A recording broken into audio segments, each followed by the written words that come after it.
Welcome back everyone. We are going to continue with Warcry battle reports in this second episode. Thank you everyone that commented both in the Discord and the YouTube channel. Your comments are invaluable to us. Remember that we are not experts in Warcry and this experience is to learn and have some fun. In today's video we have Nighthaunt versus Kruleboyz, a couple of warbands that we have crafted with care and are not particularly competitive but fun to play. The warbands that we are going to use have all the fighters contained on a specific faction, so we can use the battle traits specific to those factions. You see Wave of Terror and Stick and Good and Quick, which are going to be not game-breaking, but are going to provide some good utility to the games. Let's start by reviewing today's Nighthaunt warband. On one side, we have the Knight of Shrouds on Eternal Steed that is providing mobility and toughness, as the average toughness of the warband is 4, and in this case we have the Resilience Blessing. On the other hand, we have the other hero of the warband on the Briar Queen that is providing some magic, some abilities to help control the board and some projectile attacks. The third hero of the warband is the Dreadwarden, adding a low-cost hero with a good profile. To continue, we have Varclav the Cruel, which has the same profile as the Dreadwarden but without the hero rune mark. The last 4 fighters of the warband are the Dreadscythe Harridan and 3 Chainrasp. We are using the Thorns of the Briar Queen Chainrasp, and we are using a proxy for the Harridan. For the Kruleboyz warband, we have 2 heroes, the Killaboss with 2 weapons and the Gutrippa Boss with the Wicked Stikka. Even with the shortened version of their names, we are going to struggle pronouncing them. The last fighters of the warband are 8 Gutrippa with Wicked Stikka and a Stabgrot that is comboing with the Killaboss. And let's get right into the battle plan.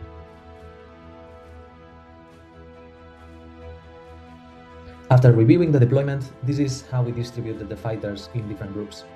You can see a number by the name of the fighter to better identify them in the deployments and diagrams to come. We are using the Mark of Chaos from Overthinking Warcry. The match today is going to be about objective control, and the Conqueror's Temple is sort of a twist that adds more victory points to specifically picked objectives. We deploy the fighters and move into battle round 1. The initiative roll gives the first activation to the Kruleboyz, with 2 doubles versus the 2 doubles and a triple from the Nighthaunts. Both players use the Wild Eye as they are thinking about using the abilities in the battle round ahead. Battle round 1 starts with a couple of movements for positioning, but the Kruleboyz player is overextending a little bit, and this allows the Briar Queen hero to capitalize on this. So the Briar Queen is using the Howling Vortex and moving and attacking in the same turn. On the other side of the board, we see the Knight of Shrouds and the Dreadwarden blocking one of the objectives. 2 Gutrippas are using this occasion to move and attack the Knight of Shrouds, but the attacks are insufficient to even wound the hero. Towards the end of the battle round, we see the Killaboss and the Stabgrot combination, allowing the Stabgrot to move much further than usual with an additional move and attack the Harridan. At the same time, is using as many abilities as possible with the battle trait Stick and Good and Quick to add a little bit more damage to the attack. The battle round saw some action but was mostly about positioning. The Kruleboyz player is controlling the middle objective while the Nighthaunt player is controlling the upper right objective with a tie to the bottom left objective. Each player is controlling an objective that provides double victory points, so we see a tie at 2 points each. Battle round 2 initiative roll is a die, and both players discard 3 singles. After a roll-off, the Nighthaunts gets the initiative and the first activation. Both players use the Wild Eye to get 2 doubles in the case of the Nighthaunt and a quad on the Kruleboyz. In this battle round, we have new fighters joining in. The objectives that give double points are the middle and the lower left objectives. Battle round 2 starts with the Knight of Shrouds moving into the center objective. The Fly rune mark is allowing this hero to move over terrain pieces. This movement triggers a reaction, in this case Cunning Trap, as a Gutrippa transfers 1 activation, basically providing a bonus attack to the Gutrippa hero. After the reaction, the Knight of Shrouds is able to continue the activation with an attack to the Gutrippa hero. On the lower left side of the field, the Killaboss is moving and activating the Cunning Attack quad ability.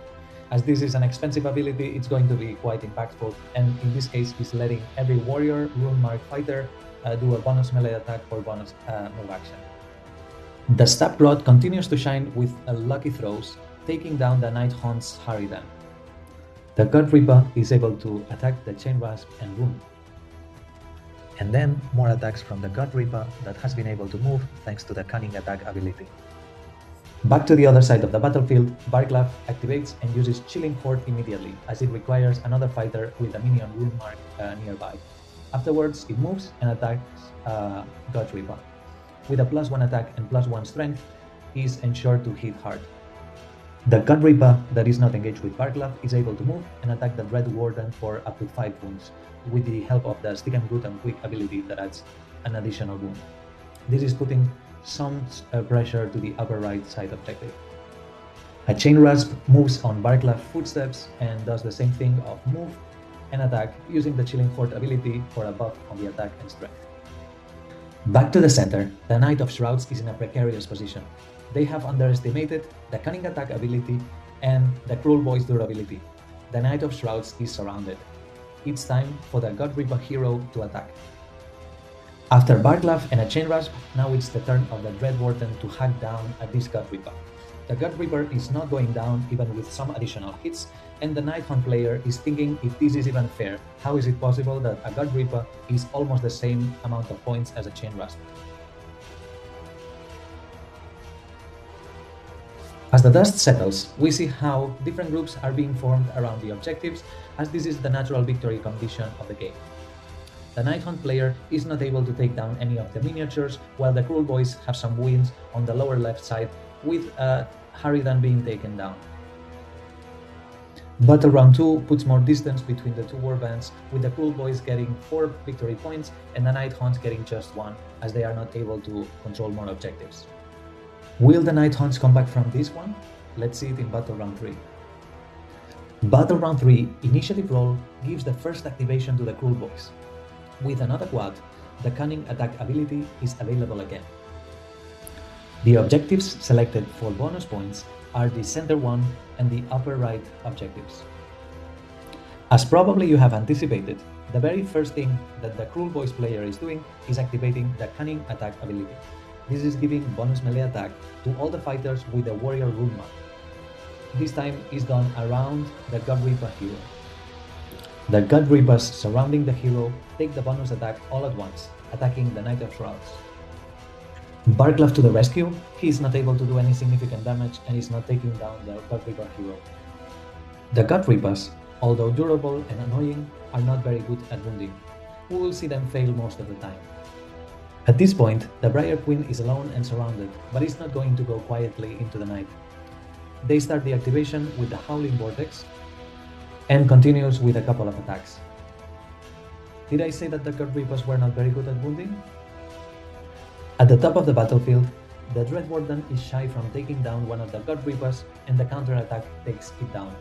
The remaining Chainrasps are able to pile on and take down one of the Gutrippas. In its activation, the Knight of Shrouds heals some wounds using the Stolen Hours abilities. In the current situation, this is not sufficient, as when the Nighthaunt player has activated all the fighters, the Kruleboyz player activates all the Gutrippas at once and throws all the dice at once to ensure that the Nighthaunt's hero is going down. The Knight of Shrouds goes down with a harsh lesson on overextending and position. It's true that fighting against the Kruleboyz is not easy, but the center of the stage was a vulnerable position in general. And this brings us to the end of Battle Round 3, with more and more efforts to consolidate around the objectives. The Nighthaunt player has lost bad and is not in a great shape to continue playing. The victory points count gives even more distance to the Kruleboyz player, with a difference of 4 points between the two. While the game can last an additional battle round, the Nighthaunt player surrenders and the Kruleboyz takes the win. In this game, the Briar Queen triple Howling Vortex ability has been prioritized all the time over Frightful Touch and Spectral Summon. What do you think? Was this the right choice? Could the other abilities that have been forgotten have a bigger impact on the match? An ability that has not been used very much in this game is the Venom Encrusted Weapons, that is promising some additional damage. With the Gutrippas with the Wicked Stikka being very bad at wounding, this is not a very useful ability at this point. One of the outstanding discussion points after the battle was the comparison between the Gutrippa and the Chainrasp. Although they have very different profiles, what mattered for this battle was the wound allocation, with the Gutrippa having almost double the amount of wounds compared to the Chainrasp. This made a very important difference in this match, allowing the Kruleboyz to stand the ground and stick for longer. And what do you think about the videos of the dice? Do you like it? Is it too confusing and distracting? Should we leave the sound on? And this brings us to the end of the episode. Please comment, like and subscribe, and let us know if you liked it or not and if you have any advice or feedback. Until next time!